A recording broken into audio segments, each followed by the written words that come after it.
Hey everybody, I'm going to show you how to make a poof book right now. So the first thing you need to do is print this off of our Google Classroom. And once you do that, what I want you to do is to do the classic, fold it like a hot dog. Okay. If you really want to do this poof book and you don't have a printer at home, you can let your teacher know. And we can have it's possible to have a photocopy waiting for you at the school to pick up, okay? Okay, so you fold it like a hot dog. Now we're going to, I get confused with this. Is this gonna be a hamburger now if I do it this way? In the end, we wanna have each of the sections of this handout in their own little rectangle. So it does help if you line up the corners a bit, but if it's not perfect, it'll still work. Okay, so I'm almost there. Okay, you can see what it looks like so far. Now I just gotta put one more fold right there. Okay, and there's the cover of your little poof book. Poof books are kind of fun. You can make these little booklets without any staples. Okay, once you have all your folds into your poof book, unfold it, okay? And you should see 8 equal parts, just like that. Okay, so now this is a potentially tricky part. You can go wrong. You need to have some scissors. I should have mentioned to you that you need scissors. Pause the video if you need to go get some scissors. And what we're gonna do is we're gonna take it and fold it like a hamburger. Is that right? I don't know. Can you orient yours like mine? You see, working with exponents, and just bring it so that there's 4, just like this, so that you can see 1, 2, 3, 4. I almost said 1, 2, 4. Oh my goodness. Okay, and just maybe make your creases a little bit more creasy. Okay. Once you have it folded like this, you have one side that's open and one side that isn't. What you're gonna do is on the side that isn't folded, I'm gonna put a green highlighter here. You're gonna make a cut right along that green highlight, okay? Just to the center, don't go all the way. You'll muck it up. So along the folded edge, you're gonna make one little scissor cut. Okay, like that. Once you've made your cut, we're going to make this book poofy. This is why they're called poof books. I'd like to give a shout out to Ms. Abreu, who, when she was doing her practicum as a student teacher, she showed me these poof books. Okay, so what I'm doing here is it's kind of hard to describe what I'm doing here, to be honest with you, but you can see here that where I cut, that's kind of facing me right now, and I'm putting the sides, I'm spreading them out on my desk right now, okay? Again, you can make your creases a little bit more creasy at this point. Just make them so that they bend as well as possible, and then you have this little flappy thing here, okay? And you can play with it for a bit.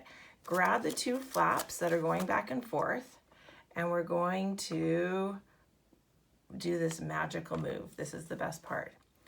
Okay, I'll repeat that. Lift it up, bring it together. Okay, now find the front page. Oh, there it is. And that is now your poof book.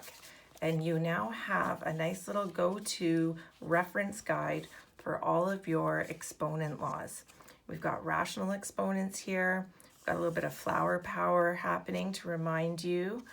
Let's turn the page. We've got something called PMA. PMA you might not have heard about. I just recently learned about PMA a couple years ago, actually during the poof book. All right, PMA is kind of cool. You can see here, PMA. If you have a power to power, you don't raise the 2 to a 3 and get an 8. If we're doing power to power, what do? We multiply. You always do the operation that is below the letter in PMA.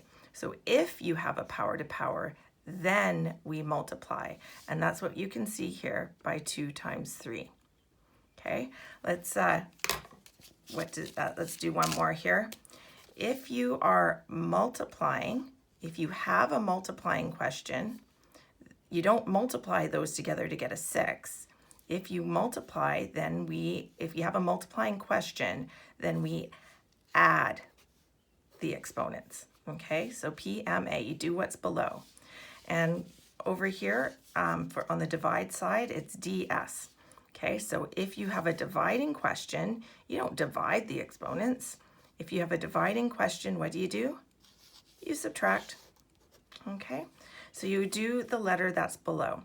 So PMA DS.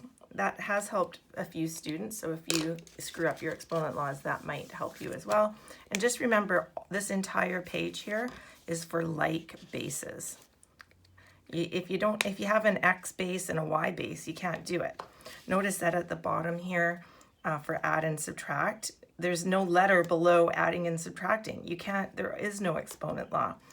All you can do when you're adding and subtracting terms is collect like terms and potentially factor at the very end, but you know, there's no exponent law, which is why there's a stop sign here. This is just for exponent laws, okay? Let's turn the page again. Oh, everybody's favorite, negative exponents. Okay, there's a little saying here that might help you. Cross the line, change the sign. But man, what do you change the sign on? Let's be a little bit more specific. On the exponent. Okay, so on these situations here, I don't know, do I have a good example? Oh yeah, here we go. We have x to the negative 3 is now, we cross the line and now it's a positive 3.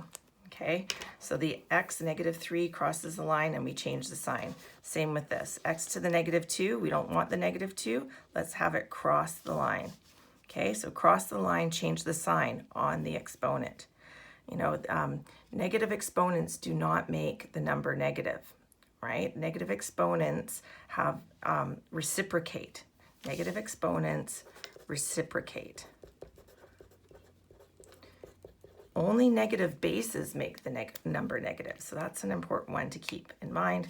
I love this little tricky here. This is how I would do this question. Whenever I see a negative 3 up here, I will zap my exponent to positive 3. By just telling the inside, the fraction, to do a handstand. Okay, do a handstand. And, you know, if anything is negative on the fraction that's on the inside, it would stay negative. See how it's a b negative 2 here? It's still a b negative 2. This move from negative 3 to positive 3 only tells the fraction to